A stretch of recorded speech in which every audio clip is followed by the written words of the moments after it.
Thank you, Mr. Acting President, for affording me the immense honour of speaking in this chamber. This being the presidential debate, I've been reflecting on the last year at the Union. A lot has changed. A year ago, when I ran for my first election, I would never have guessed I'd be standing before you today running for president. I'd also never guessed that I'd be receiving torrents of Oxfesses accusing me of having spent over £13,500 on banana-flavoured cupcakes. I don't even like banana. But I guess politics changes a lot. However, some things never change. I did my first ever union paper speech on the subject of porn. And tonight proves what I long suspected, that my entire personality in the union is premised on my last name being Dick. But now to the debate. To be clear, I agree with a lot of what Daniel said, giving you examples of the negative harms that can be associated with hookup culture.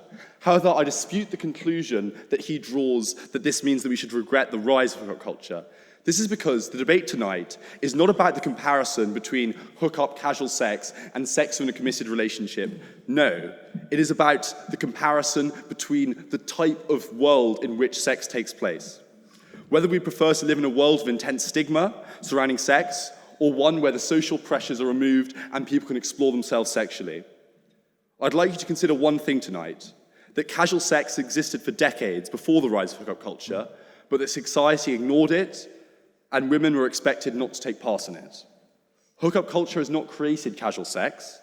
What it has created is the ability to not feel shamed about sex, and to have positive sexual discourses. And where there is more casual sex, we think on our side of the house that that's typically between women or gender minorities, groups who have been previously excluded from hooking up. So casual sex exists on both sides of the house tonight, but it is only on our side of the house, in a world where hookup culture exists, where people can have fulfilling sexual relationships, avoid being shamed for their sexual exploration, and have free access to resources such as abortion and contraception to give them positive sexual experiences. But before I go into my main argument, it is my duty and indeed my honour, Mr. Acting President, to introduce your speakers proposing the motion tonight. You've just heard from Daniel Dipper, the librarian at Magdalen College.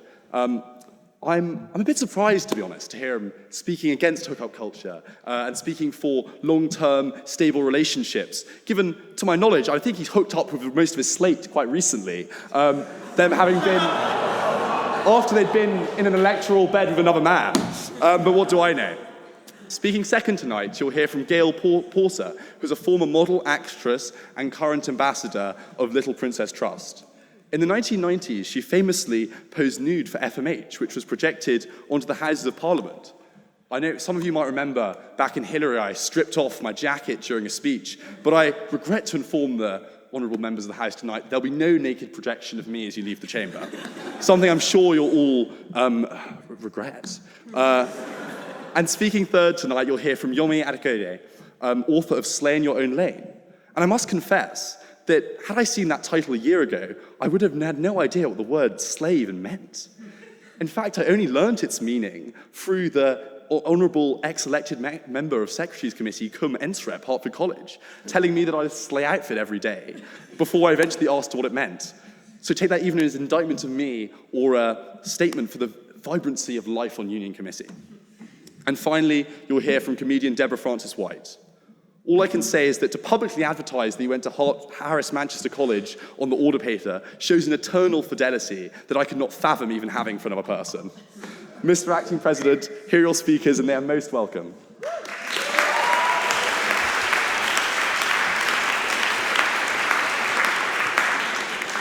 The first reason why I do not regret the rise of hookup culture is because of the positive benefit that it has had on removing stigma for all types of consensual sex. What hookup culture has done has been to delineate between sex and relationships, which is good for two reasons. One, people have better sex with better relationships, and two, people have safer sex. Let's start by considering the comparative world without hookup culture, a societal model where people need to be in an exclusive relationship to have sex, and those who wish to be sexually active become essentially trapped in relationships. There's a fact we all need to accept tonight. With or without hookup culture, people want to have sex. Why? Because sex can be fun. Also, I've heard.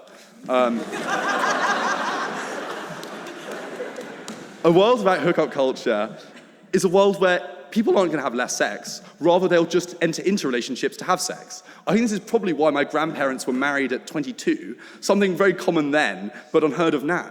And we think that the pressure to go into relationships to have sex is incredibly negative for two reasons. One, I think bad relationships are probably more liable to produce harm than bad hookups, because a bad relationship can lead to a lot of trauma and a breakup and a toxic relationship. And two, because everyone, but particularly women, have less sexual autonomy. 75% of women do not orgasm through penetrative sex alone. In a world where the societal norm constrains people to having one sexual partner, we think that people are far less likely to be able to, A, know if they're having good sex. If you only have sex with one person and have not enjoyed it, we think you're then quite likely to either think, maybe I'm just bad at sex, maybe sex is just bad, and that this is just what sex is. However, hookup culture lets people to explore their own sexual preferences, not right now, which is a benefit, because even if you're not which is a benefit to everyone. Even if you're not hooking up, hookup culture still creates a discourse where we talk about what good sex is, and that's something which allows everyone to empower them to think about their own sexual experience and whether it's fulfilling. And B, it puts you in a position to leave a relationship to get better sex. In a world without hookup culture, sex is relegated because a relationship is all about the emotion or the commitment. However, we think that hookup culture has shown that sex is important in and of itself, rather than just a facet of a relationship. This empowers people to leave their sexual partners if there's no sexual chemistry, which applies both to those in casual situationships or in committed long-term relationships. And we think this has an incredible impact on women, who prior to hookup culture have been seen largely as passive sexual actors. Society has always accepted men having lots of sexual partners. This has been seen as a source of pride. We think what changes in this debate is making that accessible to everyone. And a world without hookup culture still has casual sex, but it's just restricted to men. Women who engage with sleeping with multiple partners have previously been slut-shamed and seen as objects unable to initiate sexual encounters. Hookup culture, however, creates a world where sex is not something to be ashamed of, where everyone can explore their own preferences and have the agency to initiate sexual relationships that are fulfilling to them. We also think this is incredibly empowering for people from LGBTQIA+ backgrounds, as well as those from marginalized identities and sexual orientations. As a rise in hookup culture and the destigmatization of sexual exploration facilitates these groups to understand their own sexualities and explore them. In a world without hookup culture, where you need to formally come out and date someone in order to have sex, how on earth are you going to understand your own fluid identity? How on earth are you going to understand what good sex is? And how on earth are you going to understand what sexuality you are? When you literally have to say, I'm gay, I'm going on a date, this is going to be my boyfriend. We do not think that that is a fair world. And so it's not just that hookup culture has created a world where more people are likely to be in happy relationships, have fulfilling sex, but also, crucially, a world which is less heteronormative and less normative generally.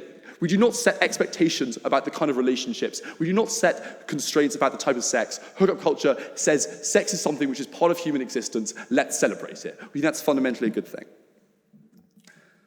Now I'll move on to my second main argument, why a world of hookup culture creates better understanding of the risks around sex and so protects everyone, regardless of whether they're hooking up or not. Let me start with an observation. Two people in Oxford have gone back to one of their college rooms. They start making out and want to have sex. But then they realize they don't have any contraception. What do? 50 years ago, maybe, they'd have just risked it. But now, one of them casually puts on a dressing gown, walks down to their Pidge or JCR or welfare room, and opens a cupboard full of free contraception.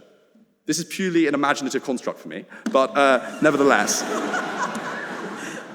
Nevertheless, this reality, also I hear, is entirely down to hookup culture. Without hookup culture, sex is only seen within the confines of a relationship, and resources to prevent unwanted pregnancies, as well as the transfer of STIs, is seen as less important. When sex is viewed as shameful, you are far less likely to get schools or universities providing resources to have safe sex, given this is seen as facilitating sex. This is why in the 1990s, rather than provide free condoms, St. Anne's College literally charged girls 50p to have a partner spend the night. The St. Anne's continue to loving that. The rise of hookup culture has forced everyone to face up to sex and consider its impacts and how to protect young people who want to have sex. A world where people have only one sexual partner creates myths about sex. For example, if you have sex with one person, you won't catch an STI. The polite method works. That in a loving relationship, you can't have sexual abuse. This is why until 1991, in this country, there was no law against rape in a marriage because it simply did not exist. This is a problem with a world without hookup culture.